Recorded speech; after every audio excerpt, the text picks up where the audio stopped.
What if I told you that one of the most iconic royal jewels in history nearly tore the House of Windsor apart in a single evening? Imagine it. Clarence House, that stately residence with its red brick facade, echoing corridors, and walls lined with portraits of monarchs past. Inside, the air was thick, not with the usual formalities of royal protocol, but with tension so sharp you could almost hear it crackle. Prince Harry had returned. And not just returned in the physical sense, but stormed back into the orbit of the very family he had spent years criticizing, distancing himself from, and, depending on which tabloid you believe, betraying. For many, the idea of Harry walking back through the grand doorway of Clarence House was a storyline straight out of a soap opera.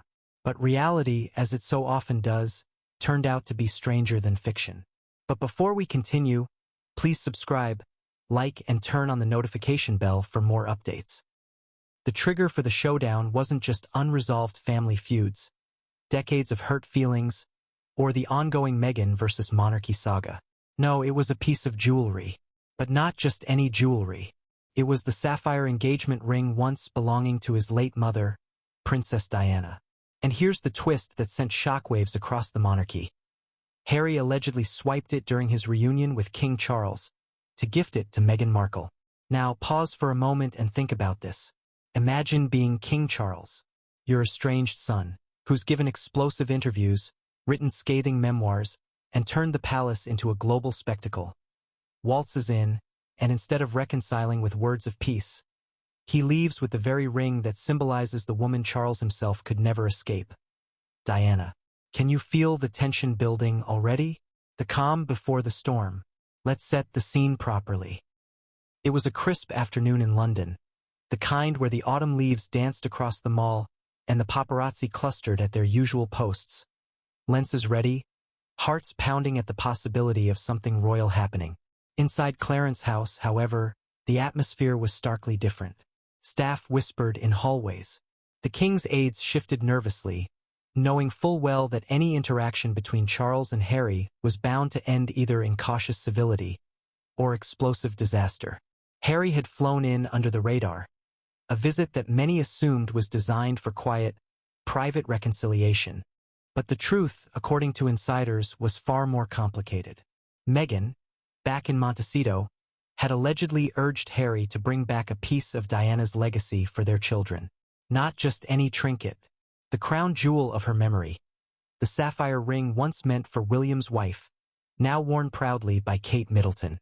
Except here's the kicker, the ring wasn't on Kate's hand that day.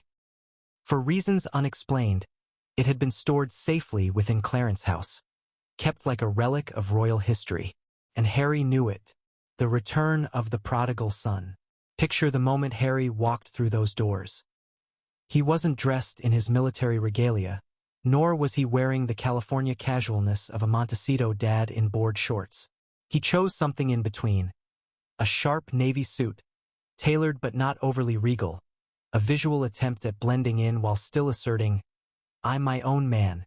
Charles, on the other hand, sat waiting in one of Clarence House's grand drawing rooms, the walls drenched in rich greens and golds. His face, weary from weeks of health rumors and constant press scrutiny, betrayed little, at least outwardly. But his fingers tapped the arm of the chair, betraying his unease. When father and son locked eyes, the silence said more than words could. "Harry," Charles reportedly began, his voice low, carrying that weight of monarchy and paternal disappointment. "Pa!" Harry responded, short, sharp, neutral. The reunion had begun, a jewel like no other. Now let's zoom in on the real protagonist of this chapter, the sapphire ring. For decades, this ring has been the stuff of royal legend. When Prince Charles proposed to Lady Diana Spencer in 1981, he didn't choose a custom-made piece from the crown jewels. Instead, he picked a ring straight out of a Garrard catalog, a bold sapphire encircled by diamonds. At the time, critics called it common. Yet, it quickly became one of the most recognized rings in the world, a symbol of fairy tale romance that ended in heartbreak. After Diana's tragic death in 1997, her sons were allowed to select mementos. William chose her watch, Harry the sapphire ring. But in a brotherly pact, Harry later gave up the ring so that William could use it for his proposal to Kate. That exchange itself became a story of brotherly love. But time changes everything. Fast forward to Clarence's house, and Harry was no longer the accommodating younger brother. This time, the ring wasn't just a keepsake. It was a bargaining chip, a symbol, a statement. And when Charles realized Harry's intentions, Enraged doesn't even begin to cover it. The first sparks fly. The conversation, as sources allege, started calm enough. Small talk about family, formalities, even a few words about the late Queen's legacy. But as the minutes ticked by, Harry's attention began to drift. Not toward his father's carefully chosen words, but toward the glass case in the corner. Inside it lay Diana's sapphire ring, its blue stone catching the golden light of the room, almost glowing like it knew its own power. "Is that?" Harry reportedly asked, his voice tinged with something between nostalgia and desperation. Charles stiffened. "Yes, it belongs to history now." But Harry wasn't nodding in agreement. His eyes had narrowed, his jaw set. It wasn't nostalgia. It was resolve. The alleged theft. And here's where the story takes a cinematic turn. According to whispers from insiders, Harry waited for just the right moment. As Charles was momentarily distracted, summoned by a private secretary with papers requiring urgent attention, Harry moved toward the glass case. Some say he simply gazed at it. Others claim he opened the case.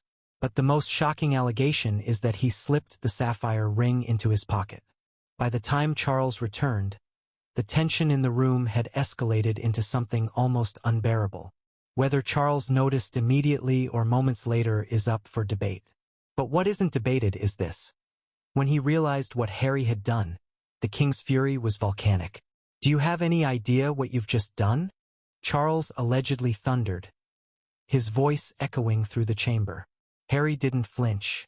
Instead, he muttered words that would set the tabloids on fire for weeks. "It belongs with Meghan." Why this moment mattered. Now pause and ask yourself, why did this moment send such ripples through the monarchy? Because it wasn't just about a ring. It was about loyalty, legacy, and betrayal. To Charles, Diana's ring wasn't just a relic of the past. It was a piece of history, entrusted to the crown and safeguarded as part of the family's narrative.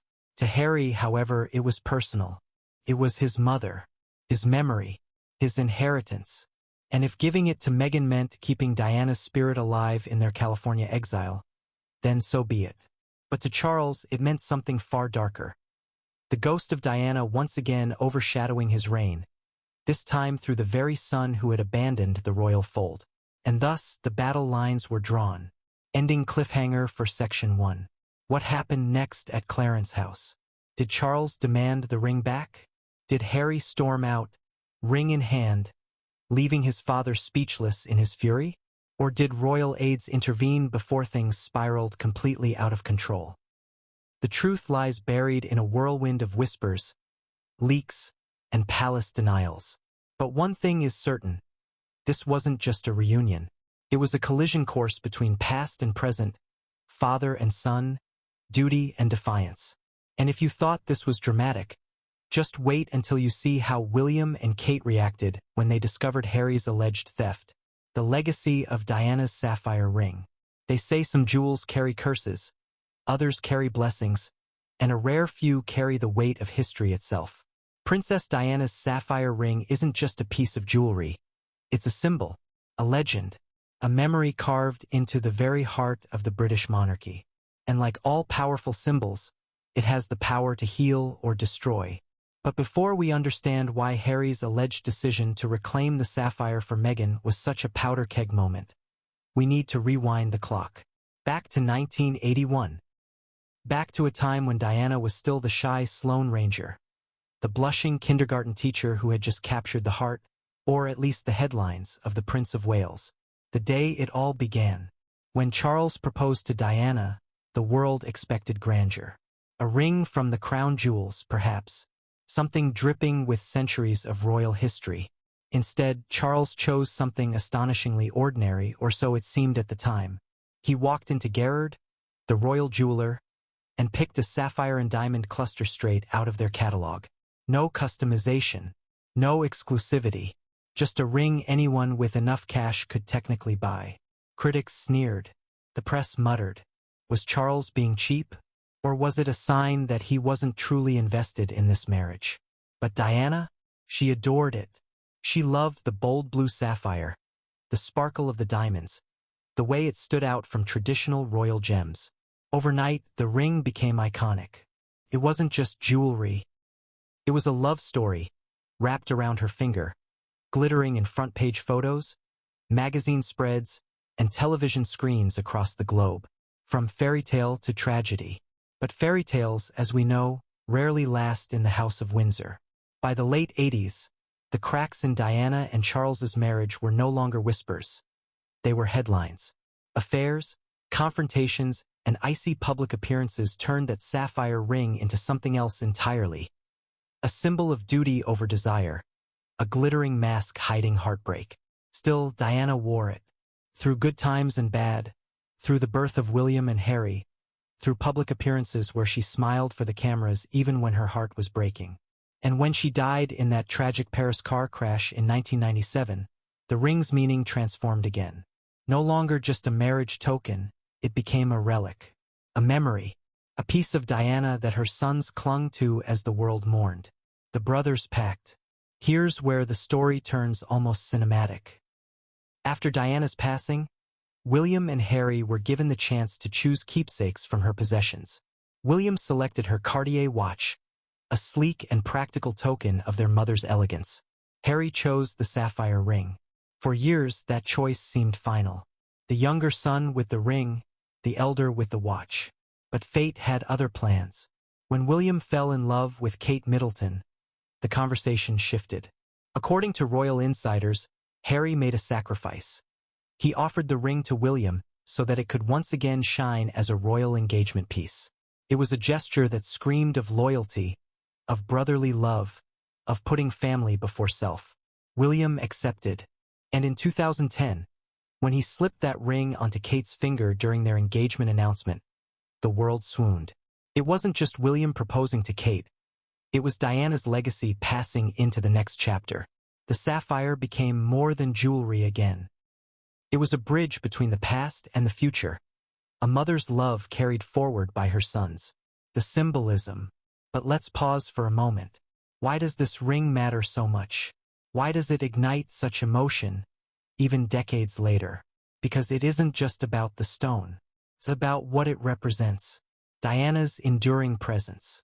She may be gone, but the sapphire keeps her alive in every public moment, every photograph of Kate waving with it glinting in the sun. The monarchy's contradictions.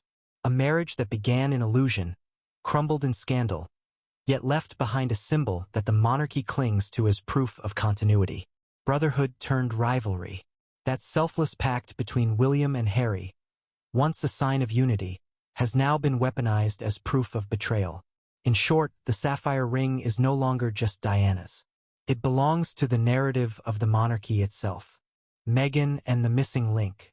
And here's where the tension truly explodes. From Meghan's perspective, as many commentators argue, Diana's ring might represent something she was never given. Acceptance. Meghan, the outsider, the American actress, the woman who dared to walk into the most traditional institution on earth, was never adorned with Diana's legacy. Instead, Kate got the sapphire, the fairy tale continuation, the mantle of Diana 2.0. Meghan, meanwhile, was painted as the disruptor. So imagine the symbolism of Harry taking back what was once his and giving it to Meghan. It's not just a gift, it's a declaration, a bold, almost rebellious statement that Meghan, too, is a rightful heir to Diana's memory. That she, not Kate, should carry that sapphire sparkle. Charles's worst nightmare. For King Charles, the sapphire ring is a ghost he cannot escape. It ties him to Diana's memory in ways both beautiful and brutal. Every time it's photographed on Kate's hand, people are reminded of Diana.